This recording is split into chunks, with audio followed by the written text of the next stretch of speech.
সাদ বিন বিলাল রহমতুল্লাহ আলাইহি বলেন, বান্দা যখন গুনাহ করে তখন আল্লাহ রাব্বুল আলামিন বান্দাকে 4টি নিয়ামত দান করে থাকেন। তার মধ্যে 1 নাম্বার হচ্ছে, বান্দা গুনাহ করা সত্ত্বেও আল্লাহ রাব্বুল আলামিন সে বান্দার কাছ থেকে রিজিক কেড়ে নেন না।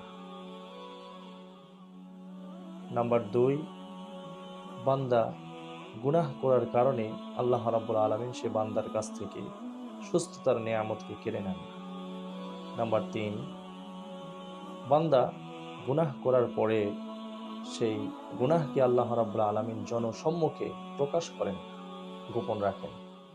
নাম্বার 4, বান্দা গুনাহ করার পরে সাথে সাথে তাকে শাস্তি দেন না, সুযোগ দেন। এজন্য গুনাহের পরেও যে আল্লাহ রাব্বুল আলামিন আমাদেরকে নিয়ামত অব্যাহত রেখেছেন, নিয়ামত দিচ্ছেন, তো এই নিয়ামত পাওয়ার পরেও আমরা কিভাবে আবার গুনাহের দিকে ধাবিত হচ্ছি? বিবেকের কাছে প্রশ্ন থাকে।